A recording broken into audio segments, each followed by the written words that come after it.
for the hardest-hitting show in talk radio. The true progressive voice since 2012. This is Southpaws.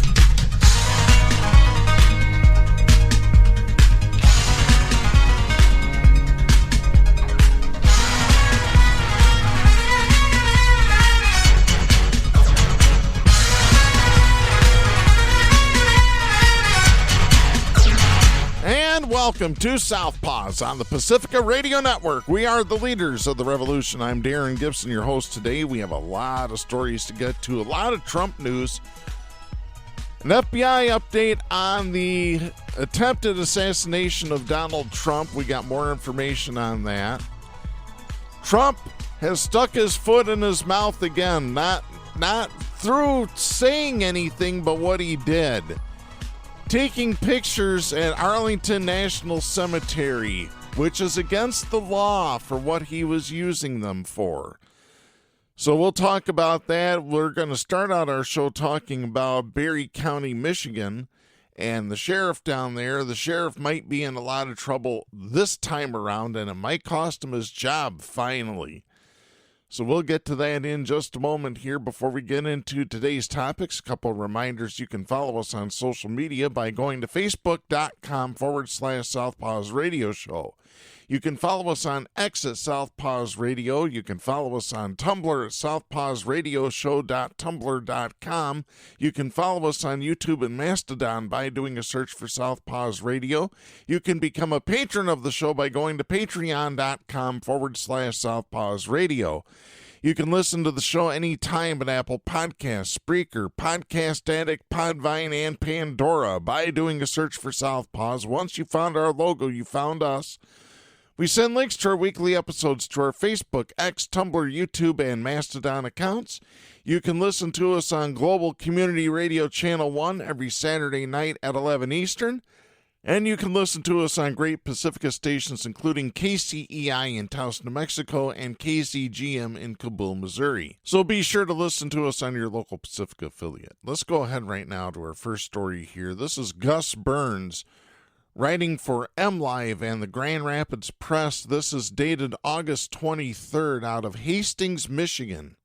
3 days before the August 6th Republican primary, Barry County Sheriff Dar Leaf met up with a man in a Goodwill thrift store parking lot and handed over documents that could be damaging to one of his primary opponents. Leaf said the release wasn't an election tactic meant to harm his opponent. He was simply releasing public documents in response to a Freedom of Information Act request. Really? Yeah. Leaf told MLive in a recent interview, quote, "Most of the information was already flying around social media," end of quote. Well, that doesn't matter. But the county's FOIA coordinator said Leaf didn't go through the appropriate process. The county prosecutor who received similar requests denied them, saying the documents weren't subject to FOIA, and the account of the other man involved in the exchange, also a contender in the sheriff's race, doesn't match Leaf's version. Now the state attorney general's office has confirmed to MLive it is reviewing citizen complaints related to Leaf's conduct preceding the election. Leaf, who is perhaps best known for his ongoing mission to uncover widespread voter fraud linked to the 2020 presidential election, is now being criticized by an opponent and members of the public for his own election conduct. The information Leaf released contained notes about allegations involving one of his opponents in the Barry County Sheriff's race, Sergeant Rochelle Spencer. Prior to the election, rumors swirled on social media that law enforcement was looking into Spencer. It's since been revealed that reclaimed Spencer repeatedly sent unwanted communications to the spouse of her elections campaign treasurer. Spencer has never been charged and denied the claims in an interview with MLive. She told MLive, quote, "I 100% think that he was unethical in every possible way, and it makes my stomach sick," end of quote. She's researching the possibility of a civil lawsuit. The rumors prompted 3 Barry County residents, including Eldon Schellenbarger and Larry Osborne, to file FOIA requests in June and July seeking records and related text messages to any investigation involving Spencer. Leaf told MLive the records were not initially released because they were not public information, since there remained the possibility of a police investigation. He contacted the Michigan Sheriff's Association and asked if they would come in and do an investigation with their mission team. Matthew Saxton, director of the Michigan Sheriff's Association, said, quote, "They look at anything from policy violations to criminal violations. State police look more at criminal violations," end of quote. Saxton added, quote, "Leaf did call and ask about a mission investigation in regard to an individual within his agency, and he thought it involved stalking. I told him at that time that we would not do an investigation involving political opponents, and it would behoove him to contact state police," end of quote. Leaf did so. Leaf said, quote, "I sent it to MSP. I forgot what day I sent it to them, and I didn't hear anything back until, I'm going by my memory now, right around the 25th of July. Now I'm stuck with, these are public records. Does the public have a right to know?" End of quote. State police, however, contradict whether Leaf ever contacted them about Spencer. State police spokesperson Dwayne Robinson told MLive on August 13th, quote, "MSP has not been asked to investigate and as such does not have an open investigation whatsoever related to Rochelle Spencer," end of quote. Leaf said he believed the records became releasable when he heard back from state police that they weren't going to investigate. So now he's changing his story. Leaf confirmed with MLive that he ultimately gave the investigative notes to Joel Ibbotson, another Barry County Sheriff candidate, on Saturday, August 3rd, during a meeting in a Goodwill thrift store parking lot in Hastings. The photocopied notes Leaf gave to Ibbotson in the parking lot were originally handwritten on notebook paper and included a note that read, "Misconduct in office, stalking via election, and stalking a married woman." Dates on the notes indicate they were taken in late May. No names were redacted in the document Leaf released. Leaf told MLive he gave the notes to Ibbotson to give to Schellenbarger. Leaf said, quote, "I dropped them off with Joel. I asked him, hey, can you call Schellenbarger and see if this would fulfill the FOIA? Schellenbarger said yes, so I went and dropped them off with Ibbotson." End of quote. For nearly 5 years, Ibbotson has run a locally popular government watchdog Facebook group named the Government Accountability Forum, which has about 1,000 members. He told MLive he was collecting the records on behalf of a Government Accountability Forum member. Ibbotson said he never gave the records to Schellenbarger. It's unclear how Schellenbarger got the notes. Regardless, Schellenbarger was the first to publish the notes on Facebook around 12:51 p.m. on August 4th. Schellenbarger has not responded to MLive's request for comment. Osborne, one of the residents who submitted a FOIA for the notes, believes Leaf eventually released them as an election tactic. Osborne said, quote, "He has never had to run against somebody like Spencer. You don't typically hand out FOIAs on a Saturday, and I don't think it changed the election, but in my opinion, he did it because he was nervous." End of quote. Leaf said he frequently works on Saturday, however. Leaf said, quote, "I come in on Saturdays to get caught up on stuff because nobody calls me and I don't have people coming in the front door." End of quote. He added that Ibbotson, quote, "was coming into town and I was leaving town. That's all that was." End of quote. Really? I don't think so. Likewise, Ibbotson doesn't think the notes played a significant role in the election results and believed the public had the right to the information, although he said the timing, quote, "stunk like a skunk." End of quote. Ibbotson, referring to the name of the alleged victim, said, quote, "I think that the name should have been removed, but if it's not under investigation, then it's public information." End of quote. Leaf won the election with 58% of the vote. Spencer had 34%. Barry County Deputy Mark Noteboom 7%. Ibbotson had 1%. Since no Democrats have filed to run in the general election, Leaf is on track to win his 6th term as sheriff in November. Leaf said that the release, quote, "did not have any impact. I was pretty confident I had the election won. I mean, I polled at over 60% and 94% name recognition. We can't make decisions based on whether or not that's going to affect an election. We make a decision on what the law tells us to do." End of quote. Yeah, really. The fallout has been significant and has exposed cracks in the Barry County FOIA process. As of August 16th, Barry County Administrator Michael Brown, who is also the county FOIA coordinator, said he's received 4 post-election complaints from citizens related to the matter. Brown said his office has guidelines for FOIA requests and that Leaf didn't follow them. Brown said, quote, I'm not sure who he released them to, how they got out on Facebook, but it wasn't through my office using the forms that are supposed to be used in following policy that's supposed to be followed. We've provided those documents multiple times to the sheriff and met with him, and he understands it well, end of quote. He added that if the sheriff, quote, chooses not to follow those rules, that's the dilemma we fall into. There's no recourse that exists. He doesn't work for the Board of Commissioners. He doesn't work for me, end of quote. Leaf claims his office regularly responds to FOIA requests independent of Brown's office. Adding to the bureaucratic confusion, while Leaf was deciding whether to release the Spencer notes, Barry County Prosecutor Julie A. Knackfor Pratt was also communicating with the FOIA office about the same records request and preparing a separate response. Leaf had already made Pratt aware of the notes. Following the Spencer notes being published to social media, the prosecutor on Monday, August 5th, promptly sent FOIA denial letters to the requesters stating the notes were exempt from FOIA since release could, quote, interfere with law enforcement proceedings and constitute an unwarranted invasion of personal privacy, end of quote.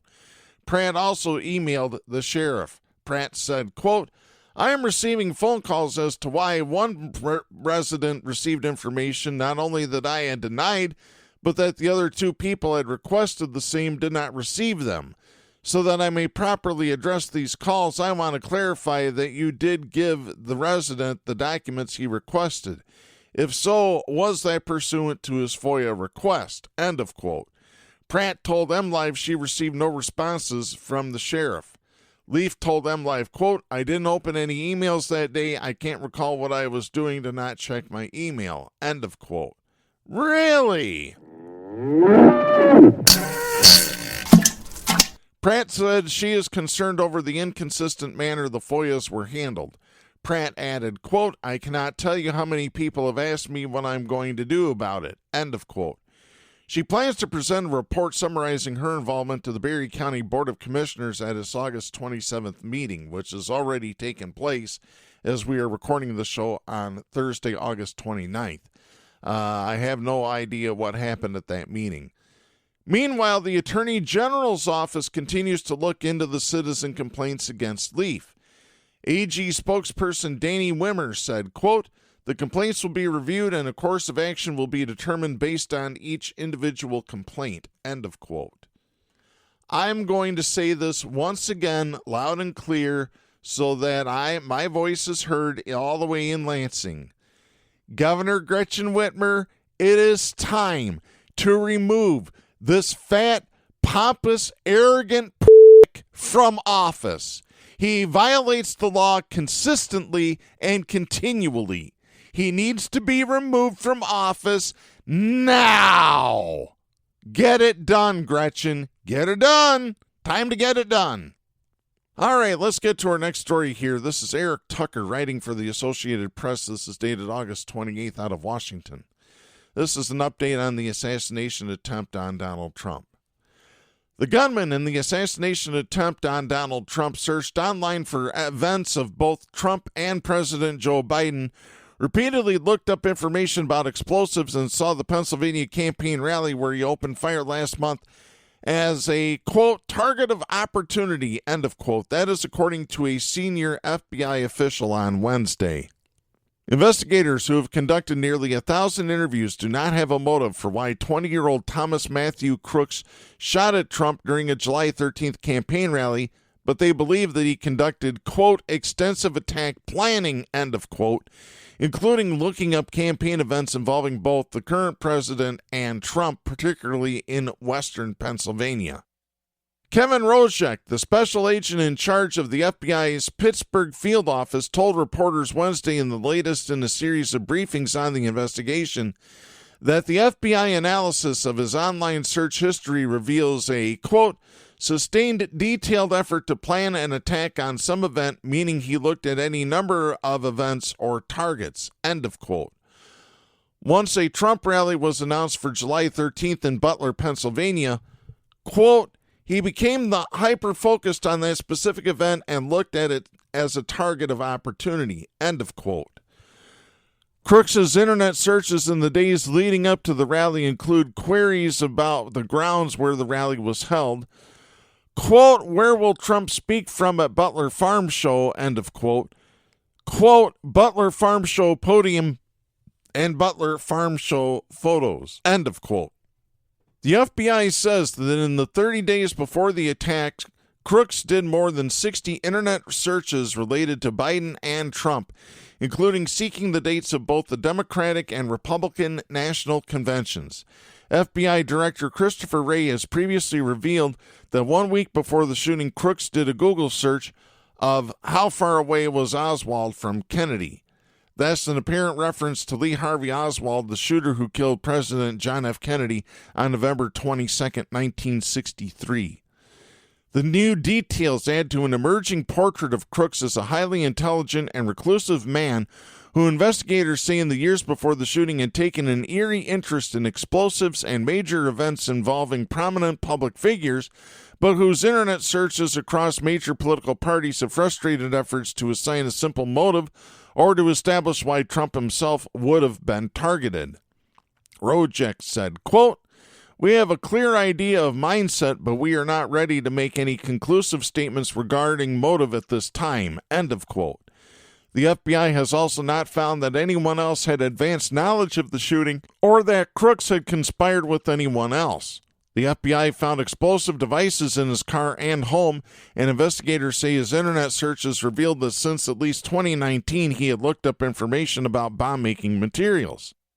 The FBI has said that Trump, the 2024 Republican presidential nominee, was struck in the ear by a bullet or a bullet fragment in the assassination attempt.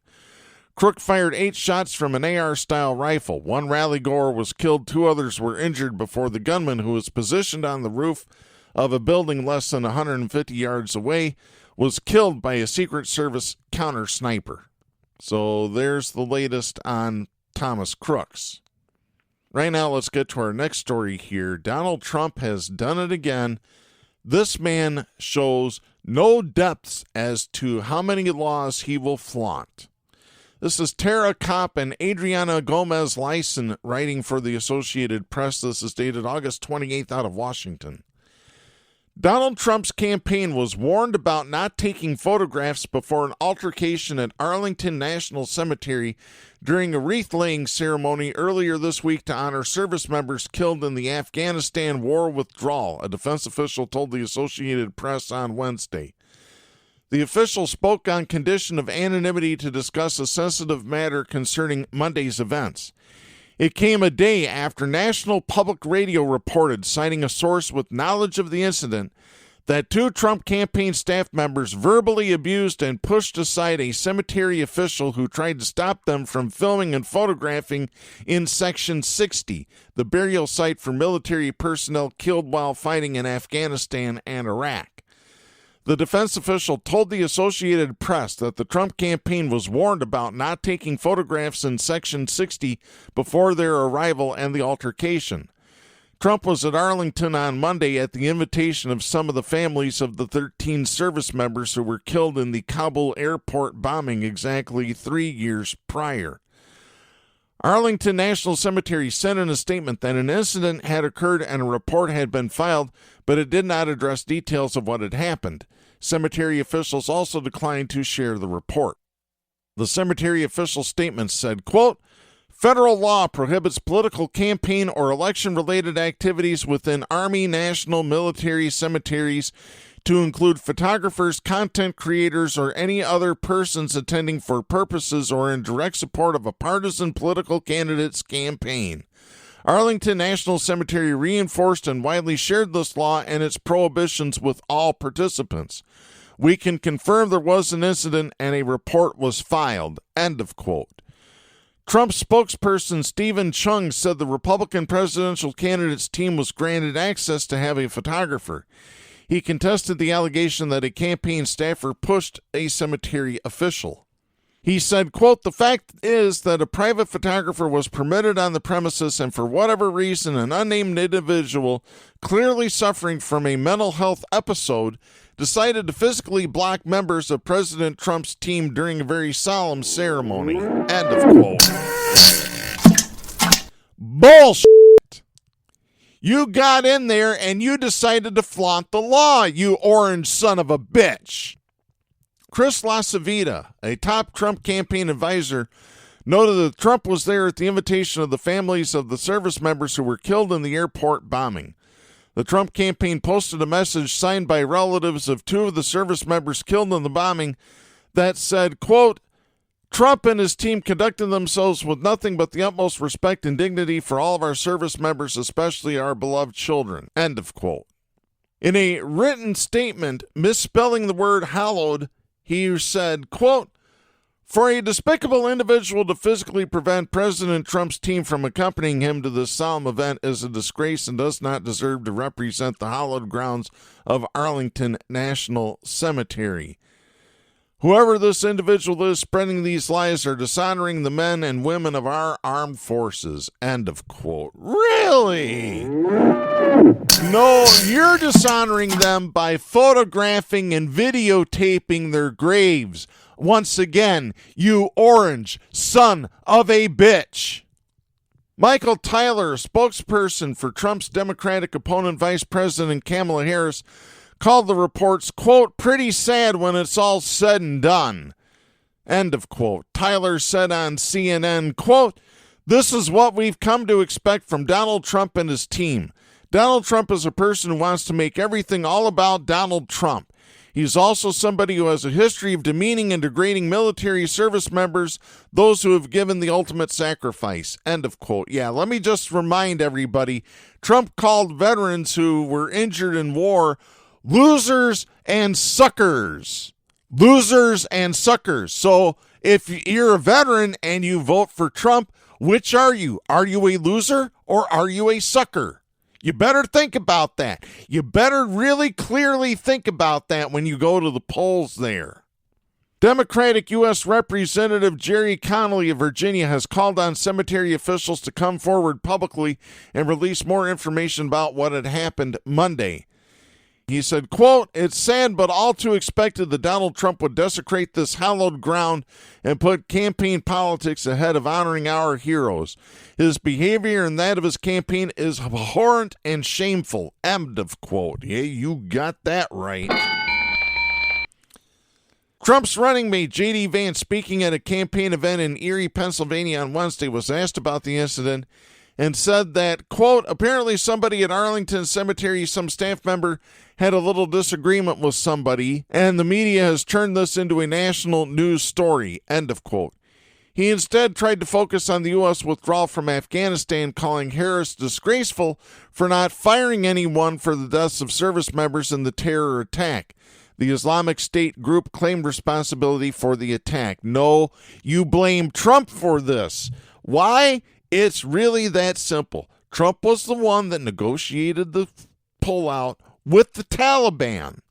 He's the one that did all this. He's the one that set all this in motion. This is all on Donald J. Trump. Period. End of story.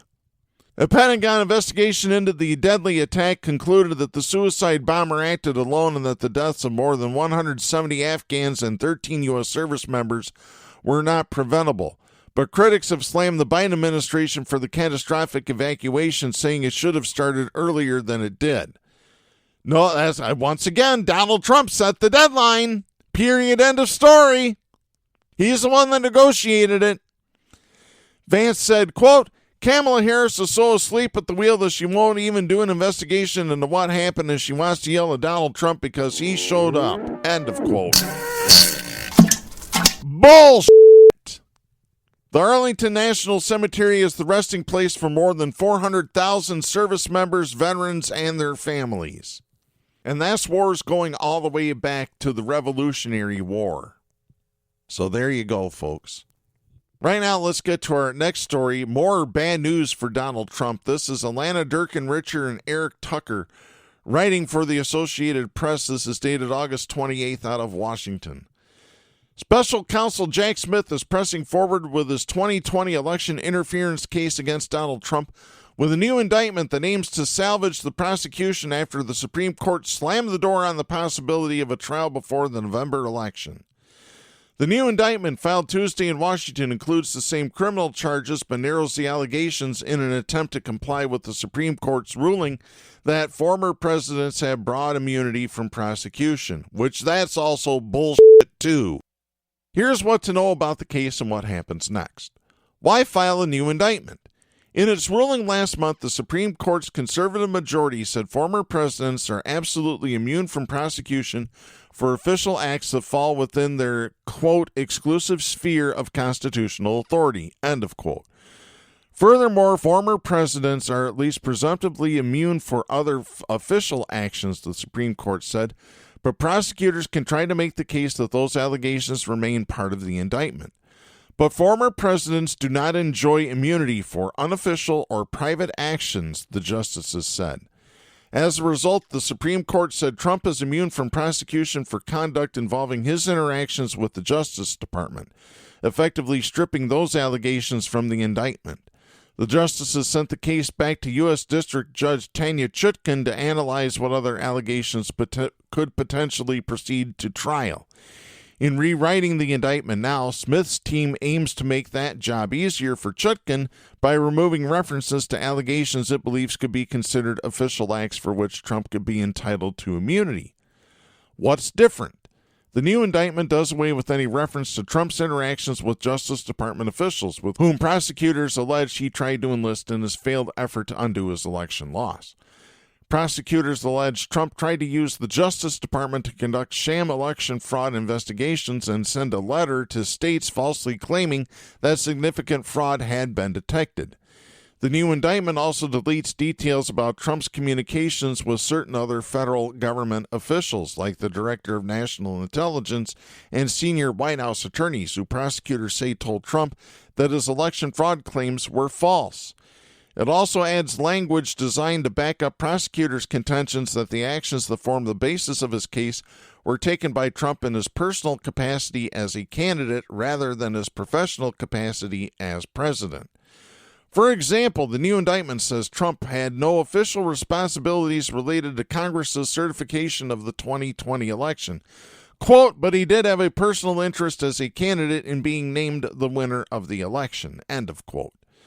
The first page of the old indictment refers to Trump as the 45th U.S. president. The new indictment says only that Trump, quote, was a candidate for president of the United States in 2020, end of quote. It also deletes references to certain Trump statements made from the White House, like the video Twitter message he had taped from the Rose Garden, in which he asked his supporters at the Capitol on January 6, 2021 to go home, but reassured them, quote, we love you, you're very special, end of quote. But comments Trump made during his speech near the White House before the riot remain in the indictment. The indictment says that was, quote, a campaign speech at a privately funded, privately organized political rally, end of quote. That's true. Smith's team noted that a new grand jury that had not previously heard evidence in the case brought the indictment. That move was likely designed to prevent Trump's lawyers from arguing that the entire case was tainted because the grand jury that brought the original indictment heard evidence the Supreme Court now says must stay out. What stayed the same? Trump remains charged with 4 counts: obstruction of an official proceeding, conspiracy to obstruct an official proceeding, conspiracy to defraud the U.S., and conspiracy against the right to vote. While the Supreme Court ruled in a different case in June that the Justice Department applied the obstruction charge too broadly against Trump supporters who stormed the Capitol, prosecutors kept that charge against Trump, suggesting they believe it will survive review in his case. The indictment maintains a slew of allegations against Trump, including that he pressured state officials to subvert the results of the election and participated in a scheme orchestrated by allies to enlist slates of fraudulent electors in battleground states who would falsely attest that Trump had won in those states, one of them being Michigan, by the way, folks. The new indictment says Trump, quote, had no official responsibilities related to the convening of legitimate electors or their signing and mailing of their certificates of vote, end of quote. It also retains allegations that Trump sought to pressure Vice President Mike Pence to reject legitimate electoral votes, and that Trump and his allies exploited the chaos at the Capitol on January 6th in an attempt to further delay the certification of President Joe Biden's victory. What's Trump saying? Trump acted with predictable fury, railing against the new indictment on his Truth Social platform as an act of desperation that has, quote, all the problems of the old indictment and should be dismissed immediately, end of quote. Really? Yeah. He also asserted that Smith had revised the original indictment to circumvent the Supreme Court ruling, but the exact opposite is true. In paring down the case and the allegations, the special counsel's office was clearly trying to comply with rather than get around the spirit of the opinion. Trump also claimed that by bringing the new indictment, the Justice Department violated an internal policy against any investigative action that could affect a campaign within 60 days of an election. But the reality is more complicated, and the policy he cited about the indictment is actually more an informal and unwritten practice than a hard and fast rule. It is true that longstanding Justice Department guidance cautions against taking overt investigative action in the run-up to an election. Memos from attorneys general issued over the years say prosecutors should never pursue criminal charges or visible steps such as executing a search warrant for the purpose of effecting an election. The goal is to avoid raising fresh allegations against a candidate that the candidate might not have sufficient time to respond to, or that voters might not have enough time to absorb before casting ballots. But that guidance wouldn't seem to be relevant here, in part because the revised indictment doesn't include any new claims against Trump for voters to consider. To the contrary, it actually subtracts allegations against him. What about the trial and what's next? The case is now back in Judge Chutkan's hands, but it doesn't mean a trial is going to happen anytime soon. There will likely be months of legal wrangling over which allegations involve official conduct that should be struck from the indictment. On Friday, Smith's team and Trump's lawyers are due to propose a schedule for future proceedings in light of the Supreme Court's ruling, and the two sides are scheduled to be back in Chutkan's courtroom next week for the first time in months to discuss the path forward. Trump's lawyers could mount new efforts to dismiss the case. His legal team has sought at every turn to delay the criminal cases against him and may ask for more time to determine the impact of the Supreme Court's ruling. So there you go, folks. Meanwhile, Trump is back courting QAnon. Yes, indeed. This is Michelle L. Price writing for the Associated Press. This story is dated August 28th out of New York. Donald Trump shared more than a dozen posts on his social media network Wednesday that call for the trial or jailing of House lawmakers who investigated the attack on the U.S. Capitol, Special Counsel Jack Smith, and others, along with images that reference the QAnon conspiracy theory. Trump began posting a string of messages Tuesday evening after Smith filed a new indictment against him over his efforts to undo his loss in the 2020 presidential election. The AP story refers to Trump as former president. We do not do that on this show. The new indictment keeps the same criminal charges but narrows the allegations against Trump following a Supreme Court opinion last month that extended broad immunity to former presidents. Trump reposted a doctored image that was made to look like President Joe Biden, Vice President Kamala Harris, former Secretary of State Hillary Clinton in orange prison jumpsuits, among other political figures, and a lewd post about Harris and Clinton that referenced a sex act.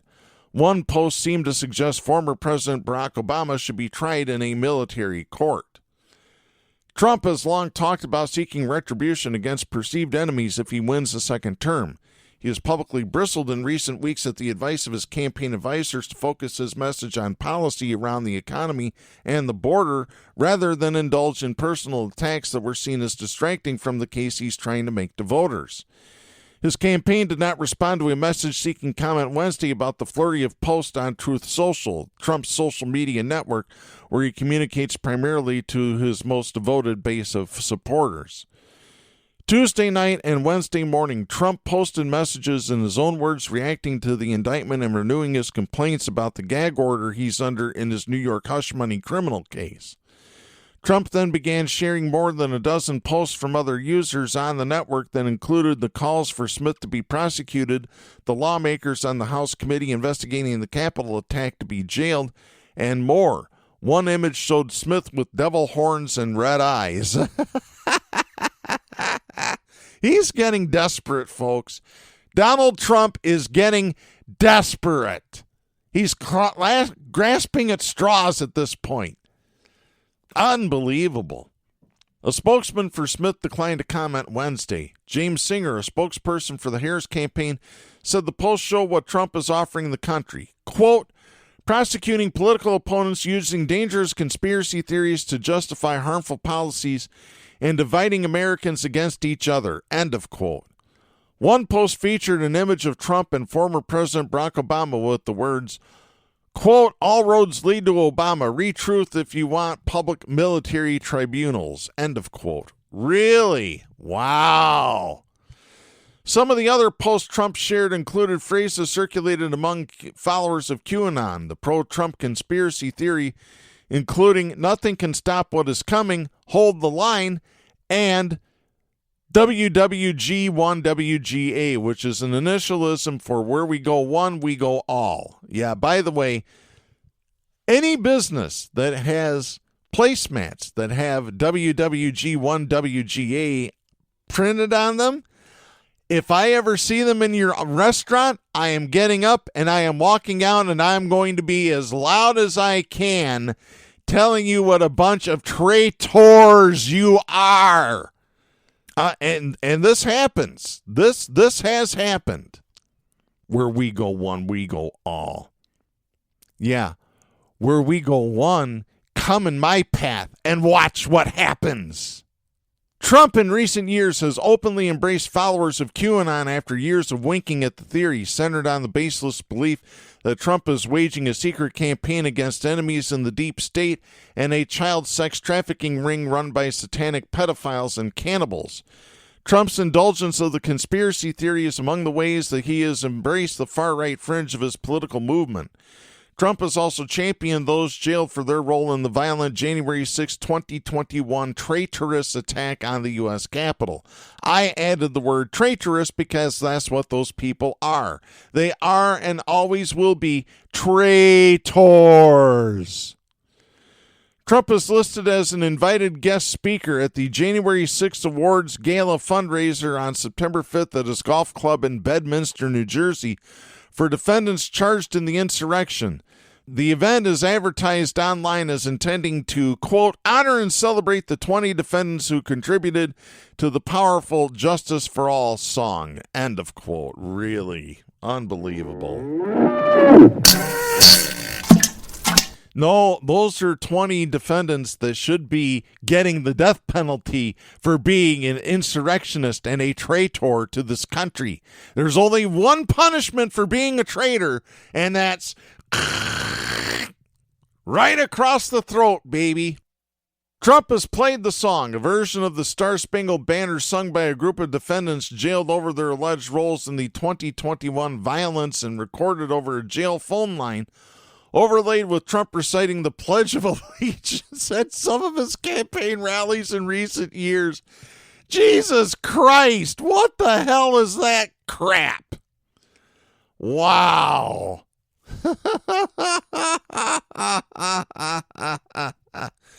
You know what these people are? Cuckoo. Because they're QAnon. They're cuckoos. On Wednesday, Trump's campaign confirmed that the Republican nominee won't be in attendance at next week's January 6th Awards Gala. Organizers for the event, which also lists Rudy Giuliani and Anthony Raimondi as speakers, did not immediately return a message Wednesday seeking more details.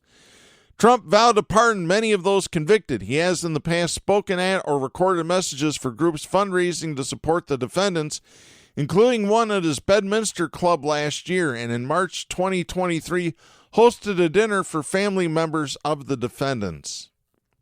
Wow. Talk about a scumbag. That's Donald Trump. Scumbag. Orange son of a bitch. Scumbag. Right now, let's get to our next story here. Vice President Harris is going to sit down for an interview with CNN. We'll talk about that right now. This is Adriana Gomez-Lyson, writing for the Associated Press, dated August 27th. Vice President Kamala Harris is sitting down with CNN this week for her first interview since President Joe Biden dropped his re-election bid. The Democratic presidential nominee will be joined by her running mate, Minnesota Governor Tim Walz, in an interview with CNN anchor Dana Bash in Savannah, Georgia. The interview will air Thursday at 9 p.m. Eastern Time. Harris's lack of access has become one of Republicans' key lines of attacks against her as she ascended to the top of the Democratic ticket after Biden's July 21st announcement. The CNN interview may be an opportunity for Harris to quell criticism that she is unprepared for uncontrolled environments, but it may also carry risk as her team tries to build on momentum from the ticket shakeup and the Democratic National Convention. During her 3+ years as vice president, she has done on-camera and print interviews with the Associated Press and many other outlets, often at a pace more frequent than Biden. The Trump campaign has kept a tally of the days she has gone by as a candidate without giving an interview. On Tuesday, the campaign reacted to the news by noting the interview was joint, saying, quote, "She's not competent enough to do it on her own," end of quote. Really? Bullshit! Earlier this month, Harris has told reporters that she wanted to do her first formal interview before the end of August. Harris travels with members of the media on Air Force Two for all trips and nearly always comes to the back of the plane to speak to them for a few minutes before takeoff. Her office insists that those conversations are off the record, though, so what she says can't be used publicly. She will rally voters in Savannah on Thursday as part of a bus tour that kicks off on Wednesday. And speaking of Vice President Harris, she could be defying election history here. This is Hillel Itali writing for the Associated Press. This is dated August 28th out of New York. As Vice President Kamala Harris begins her fall campaign for the White House, she can look to history and hope for better luck than others in her position who've tried the same. Since 1836, only one sitting vice president, George H.W. Bush in 1988, has been elected to the White House. Among those who tried and failed were Richard Nixon in 1960, Hubert Humphrey in 1968, and Al Gore, who basically had the election stolen from him in 2000 by George W. Bush. Yes, I'm going to say it. All three lost in narrow elections shaped by issues ranging from war and scandal to crime and the subtleties of televised debates. Or, in Al Gore's case, pregnant Chads, hanging Chads, Chads all over the place. But two other factors proved crucial for each vice president: whether the incumbent president was well-liked, and whether the president and vice president enjoyed a productive relationship. Julian Salazar, a professor of history and public affairs at Princeton University, says, quote, "You really do want those elements to come together. If the person the vice president is working for is popular, that means people like what he's doing and you can gain from that. And you need to have the two principles working together," end of quote. In 1988, Bush easily defeated Democrat Michael Dukakis, the Massachusetts governor, whom Republicans labeled as ineffectual and out of touch. Bush was otherwise helped by a solid economy, the easing of Cold War tensions, and some rare luck for a vice president. President Ronald Reagan's approval ratings rose through much of the year after falling sharply in the wake of the 1986-1987 Iran-Contra scandal, and Reagan and Bush worked well together during the campaign. Reagan openly backed his vice president who had run against him in the 1980 primaries. He praised Bush at the Republican convention as an engaged and invaluable partner, appeared with him at a California rally, and spoke at gatherings in Michigan, New Jersey, and Missouri. Historian journalist Jonathan Darman said, quote, "Reagan was not a man to hold grudges, and Bush did a good job of navigating the complexity of their relationship while he was vice president," end of quote. When Gore ran in 2000, his advantages were similar to those enjoyed by George H.W. Bush. The economy was strong, The country was at peace, and the president, Bill Clinton, had high approval ratings despite his recent impeachment over his affair with White House intern Monica Lewinsky. Gore had worked closely with Clinton over the previous 8 years, but the scandal led to enduring tensions between them. He minimized the president's presence during the campaign and pronounced himself "my own man" during his acceptance speech at the Democratic National Committee. Commentators would cite his distance from Clinton as a setback in a historically close race decided by a margin of fewer than 1,000 votes in Florida. Slate's Jacob Weisberg wrote soon after the election, quote, "Instead of finding a way to embrace the accomplishments of the Clinton administration, Gore ran away from Clinton as fast as his legs could carry him," end of quote. Like Gore, Nixon could not or would not capitalize on the incumbent Dwight Eisenhower's popularity. In 1960, Eisenhower was still so admired as he neared the end of his second term that Nixon's opponent, Democrat John F. Kennedy, feared the president's active support would prove critical. But Eisenhower and Nixon had a complicated relationship dating back to when Eisenhower ran 8 years earlier.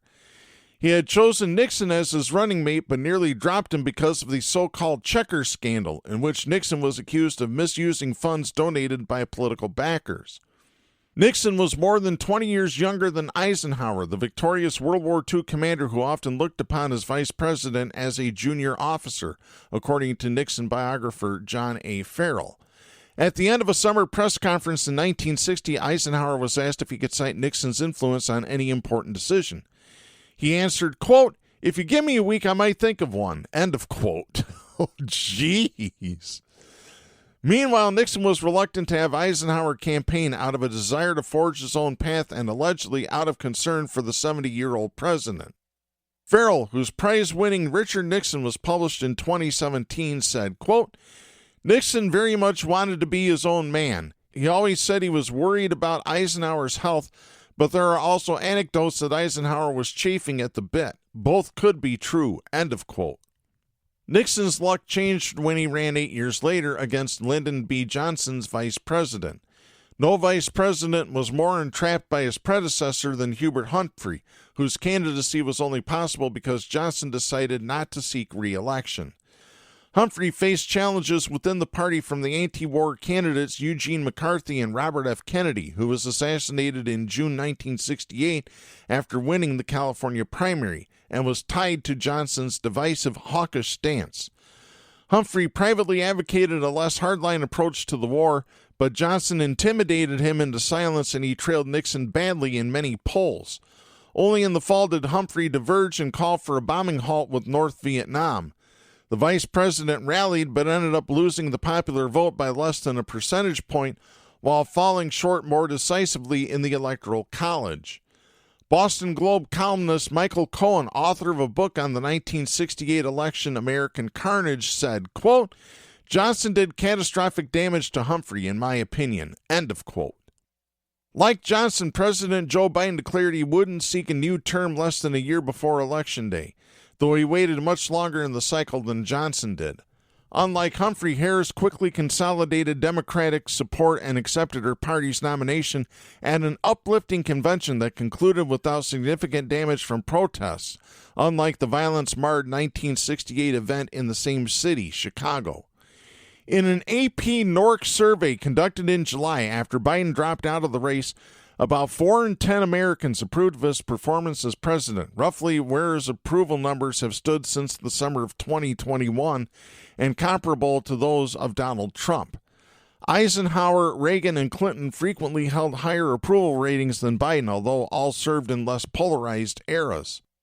Harris wants to succeed a president who himself served as vice president and ran for president 4 years later. President Barack Obama discouraged Biden from seeking election in 2016 and waited to endorse Biden in 2020 until the crowded Democratic primary field was clear. Biden biographer Evan Osnos said, quote, "Obama became an enthusiastic backer, which helped unify the party at a time when Biden's record on race in the 1990s, including his support for the crime bill, was fueling doubts among young progressive voters. Obama's endorsement of Biden was about more than his candidacy. It was about his character, and that proved to be important." End of quote. As President Biden has worked to include Harris on his major policy calls and conversations with foreign leaders, he's pledged to be Harris's top campaign volunteer and to do whatever she asks of him for her election, though aides are still determining where the still unpopular president would best be utilized. On Labor Day, Biden and Harris will appear together in Pittsburgh for a campaign event in a key swing state, Pennsylvania. So there you go, folks. That's more good news there. Well, potential good news. So if Vice President Harris gets elected, she will only be the second vice president since 1836 to be directly elected after serving as vice president. That's something. Where it was more common before 1836. Anyway, let's get to our next story here. This is Natalie Venegas writing for Newsweek. This is dated August 24th.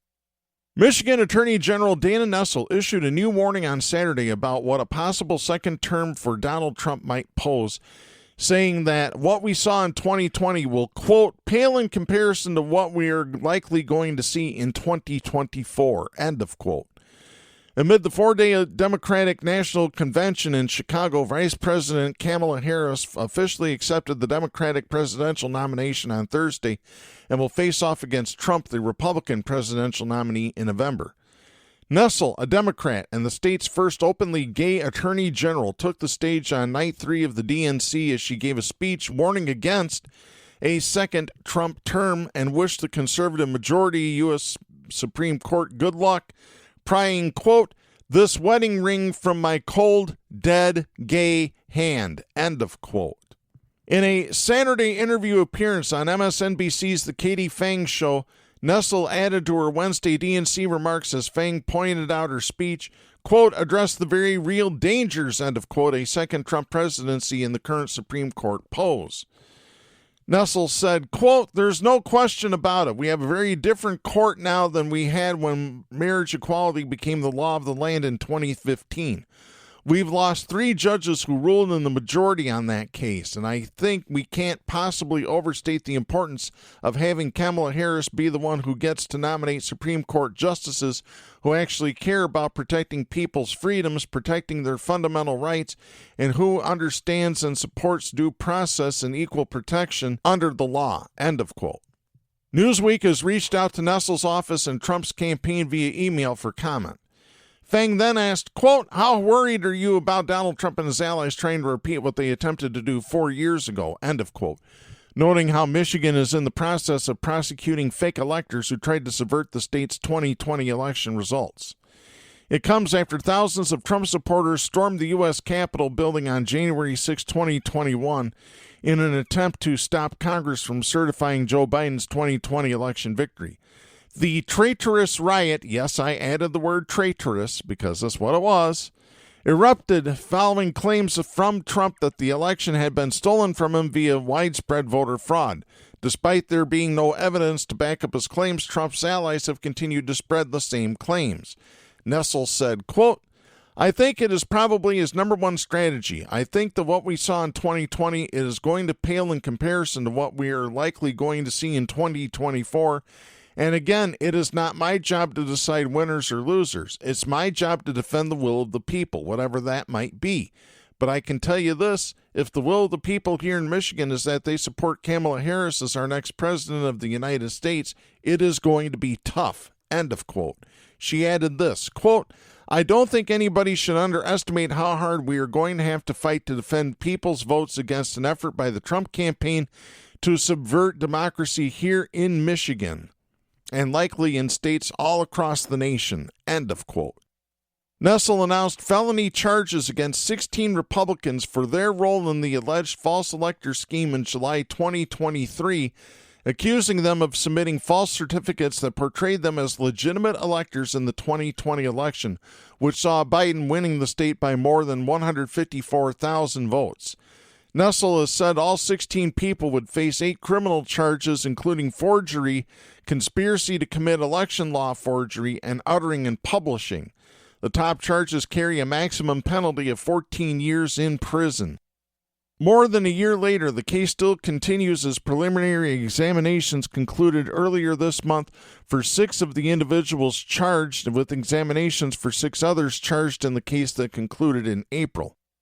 According to the Detroit Free Press, after all preliminary exams are completed, District Judge Kristen Simmons is expected to rule on whether there is sufficient evidence to send 12 of the people charged to a jury trial. Meanwhile, 3 others will have preliminary hearings at future dates. So that's the latest on the fake elector scam in Michigan. We have one final story that we need to get to. This is Ken Ritter writing for the Associated Press. This is dated August 28th out of Las Vegas. And I believe we have reported on this story before. A jury in Nevada found a Democratic former Las Vegas area politician guilty of murder in the killing of an investigative journalist who wrote articles critical of his conduct in elected office. Robert Tellez hung his head, shaking it slightly from side to side as the verdict was read Wednesday in Clark County District Court. Jurors deliberated for nearly 12 hours after hearing 8 days of evidence in his trial, which began August 12th. The 47-year-old Tellez has been jailed without bail since his arrest several days after Las Vegas Review-Journal reporter Jeff German was found stabbed to death in a side yard of his home over Labor Day weekend 2022. Jurors now will hear evidence in the penalty phase of the trial before deciding Tellez's sentence. And by the way, they have heard the penalty phase. They came back with a sentence of life in prison without the possibility of parole. Prosecutors are not seeking the death penalty, and he got life without parole. Clark County District Attorney Steve Wolfson said outside the courtroom that he was surprised by the length of time the jury deliberated, but is confident jurors carefully considered evidence. He said, quote, "The jury hit the ball out of the park this time. They hit a home run by getting the right verdict," end of quote. Tellez denied killing German. He alleged a broad conspiracy of people framed him for German's killing in retaliation for his effort to root out corruption he saw in his office. He testified, quote, "I am not the kind of person who would stab someone. I didn't kill Mr. German, and that's my testimony," end of quote. Tellez's wife and mother were in the court hallway and spoke with defense lawyer Robert Draskovich and co-counsel Michael Horvath after the verdict was read. They are expected to be called as character witnesses during the penalty hearing, which, like I said, has already happened. Jessica Coleman, a co-worker in the troubled county office who attended the trial, sobbed as she exited the courtroom after the verdict was read. She said, quote, finally, the system is working," end of quote. Draskovich showed the jury an image during closing arguments Monday of a person whose profile didn't look like Tellez's driving a maroon SUV that evidence showed was key to the crime. He noted that none of German's blood or DNA was found on Tellez in his vehicle or at his home. He asked jurors to ask themselves, what evidence is missing? Prosecutor Christopher Hammer told jurors that finding Tellez guilty would be like connecting the dots based on overwhelming evidence they heard, including DNA that matched Tellez's found beneath German's fingernails. Hamner maintained that German fought to the death with his attacker and that Tellez blamed German for destroying his career, ruining his reputation, and threatening his marriage. The 69-year-old German was a respected journalist who spent 44 years covering crime, courts, and corruption in Las Vegas. About a dozen of his family members and friends watched the trial. They declined as a group to comment. Catherine Jacobson, U.S., Canada, and Caribbean Program Coordinator at the Committee to Protect Journalists, issued a statement within minutes of the verdict being read. It mourned German's death and said the verdict, quote, sends an important message that the killing of journalists will not be tolerated, end of quote. Jacobson added, quote, it is vital that the murder of journalists should be taken seriously and perpetrators held accountable, end of quote. German was the only journalist killed in 2022 in the U.S., according to the New York-based Committee to Protect Journalists. The nonprofit has records of 17 media workers killed in the United States since 1992. And once again, that's good news. Democrats prosecute their criminals, Republicans coddle theirs. That's the truth. That's going to be it for this week. We'll be back next week. I am Darren Gibson. Please support independent media, the First Amendment, and a woman's right to choose. The stations that carry Southpaws do not necessarily share the opinions expressed on the show. Southpaws is protected by the First Amendment to the U.S. Constitution and is copyrighted by Big D Entertainment. All rights reserved.